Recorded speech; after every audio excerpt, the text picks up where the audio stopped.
Good evening बच्चों, आज मैं आप लोगों को अपने इस वीडियो में प्रश्नावली 1.2 का क्वेश्चन नंबर 5 बताने चल रहा हूं। आइए अब हम देखते हैं क्वेश्चन नंबर 5 में कहा क्या गया है। जैसा कि आप लोग देख रहे हो, जांच कीजिए कि क्या किसी प्राकृत संख्या n के लिए संख्या 6 पावर n अंक 0 पर समाप्त हो सकती है।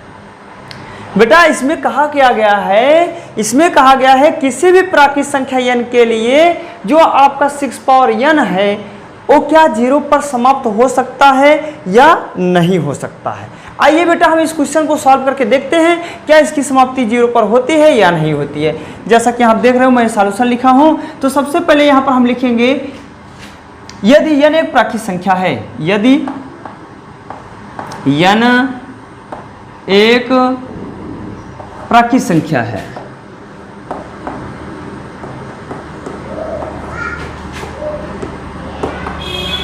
n एक प्राकृत संख्या है। यदि n एक प्राकृत संख्या है तो बेटा n इक्वल टू क्या हो सकता है, तब n बराबर हम ले सकते हैं 1, 2, 3, 4, 5 डॉट इनफाइनाइट तक। ठीक, तो अब यहाँ पर हम चेक करना शुरू करते हैं जो आपका 6 पावर n है क्या इसकी समाप्ति 0 पर हो रही है या नहीं हो रही है। तो सबसे पहले हम यहाँ पर चेक करना शुरू करते हैं, तो यहाँ पर जांच करते हैं जब n इक्वल टू 1 लेते हैं। देख सकते हो आप लोग, जब n इक्वल टू 1 लेंगे तब 6 पावर n का मान कितना आएगा। देखो n की प्लेस कितना लिखेंगे 1, अर्थात 6 ही आपका होगा। अब फिर लिखेंगे जब n इक्वल टू 2 लेंगे तब देख सकते हो आप लोग n के प्लेस कितना लिखेंगे 2 लिखेंगे, 6 या 36। और जब n इक्वल टू हम 3 लेंगे तब कितना आएगा बेटा 6 पावर 3, अर्थात 36 छक्का 216 हो गया। ठीक, यानी 216 हो गया। जैसा कि आप लोग देख सकते हो यहाँ पर हमने जब 1 लिया तो 6 आया, यानी 6 पावर 2 लिखा तो 36 आया, n के स्थान पर 3 लिखा तो देखो 216 आ गया। क्या जो भी संख्याएं आई हैं इनकी समाप्ति आपको दिख रहा है 0 पर हुई है या नहीं हुई है। जैसा कि आप लोग देख रहे हो जितने भी यहाँ पर संख्याएं आई हैं इनकी समाप्ति 0 पर नहीं हुई है। ठीक, आइए अब हम यहाँ पर चेक करते हैं कि इसकी समाप्ति 0 पर होती है। आइए हम आपको बताते हैं। सबको पता है बेटा, ध्यान दीजिएगा, जिसका फैक्टर 2 और 5 होता है उसी का समाप्ति 0 पर होता है, अन्यथा नहीं होता है। जैसे यहाँ पर आप लोग देख सकते हो 2 यानी जो 10 है, आप देखिए 10, ठीक, इसका फैक्टर क्या होता है 5 होता है। देखिए जिसका फैक्टर 2 और 5 होता है उसकी समाप्ति 0 पर होती है। जैसे यहाँ पर हम लेते क्या है, हमने ले लिया 20, इसको क्या लिखेंगे 2 मल्टीपल 2 2 जा 4 5 जा 20। सीधा आपको क्या मिलेगा बेटा, देखिए उसी की समाप्ति 0 पर होगी जिसका फैक्टर 2 और 5 दोनों होगा। 2 भी होगा 5 भी होगा। ठीक है, ये दोनों तो रहेंगे। अगर इन दोनों में से कोई भी एक गायब होता है तो समझिए उसकी समाप्ति 0 पर नहीं होगी। जैसे आप लोग 30 दे सकते हो, इसको हम लिखेंगे 2 3 जा 6 5 जा 30 दे सकते हो, 2 3 जा 6 5 जा 30। ठीक, जरा इसमें आप लोग देखिए इसकी जितने भी यहाँ पर हमने संख्या लिखी है सबकी समाप्ति 0 पर हुई है। तो क्यों हुई है, क्योंकि इसका फैक्टर 2 और 5 है।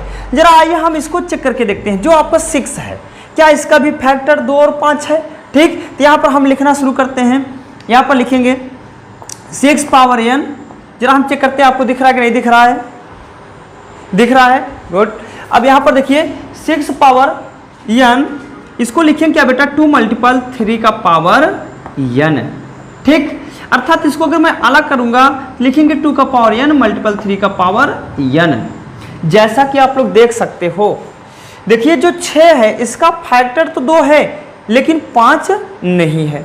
जब 5 नहीं है तो कहाँ से इसकी एंडिंग 0 पर होगी, कहाँ से इसकी समाप्ति 0 पर होगी। तब यहाँ पर हम लिखेंगे, यहाँ पर अब हम राइट करेंगे, अतः 6 पावर n का जो फैक्टर है, जो गुणनखंड है 2 और 3 है। यहाँ पर हम लिखना शुरू करते हैं। यहाँ पर हम राइट कर रहे हैं। ठीक, यहाँ पर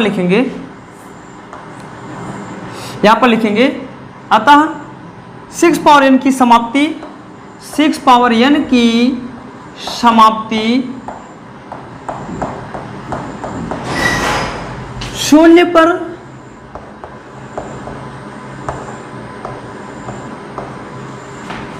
नहीं होगी, शून्य पर नहीं होगी, क्योंकि नहीं होगी क्योंकि 6 power n equal to 2 multiple 3 power n, अर्थात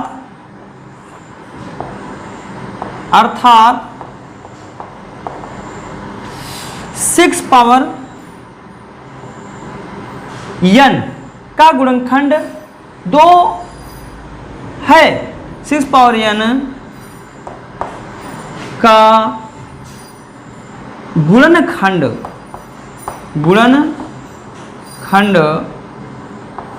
2 और 3 है, किंतु 5 नहीं है, किंतु 5 नहीं है। इसलिए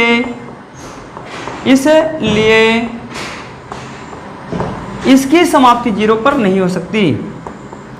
इसकी समाप्ति, जरा मैं साइड हो गया हूं, 1 मिनट में देखता हूं, ठीक। हाँ, इसकी समाप्ति दिख रहा है, इसकी समाप्ति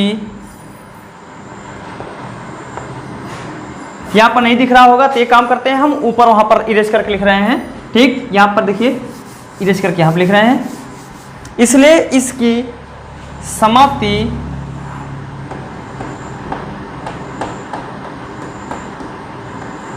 शून्य पर नहीं हो सकती, शून्य पर नहीं हो सकती, नहीं हो सकती, ठीक। जैसा कि बच्चों हमने आप लोगों को बताया, बहुत ही मोस्ट इंपॉर्टेंट क्वेश्चन है, इस टाइप के क्वेश्चन भी एग्जाम में पूछे जाते हैं।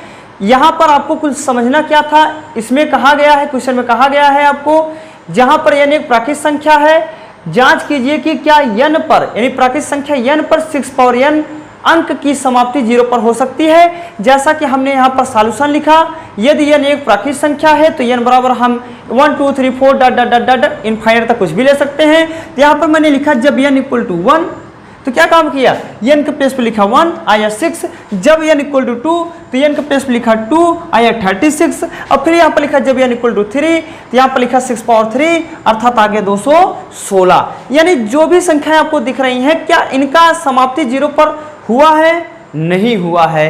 क्यों नहीं हुआ है, आइए उसका हम कारण जानते हैं। क्योंकि सबको पता है 6 पावर n, देखिए यहाँ पर लिखा है 6 पावर n इक्वल टू होगा, हम इसको लिख सकते हैं 2 मल्टीपल 3 का पावर n, अर्थात इसको हम लिख सकते हैं ऐसा।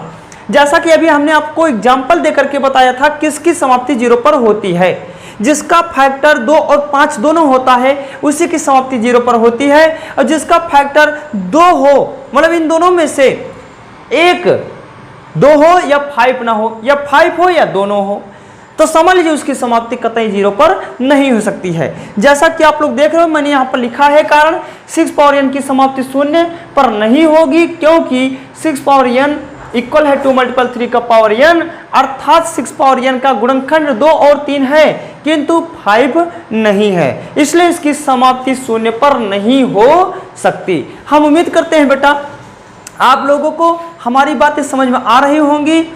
यदि आपको कहीं पर कोई परेशानी होता है तो आप हमसे पूछ सकते हैं।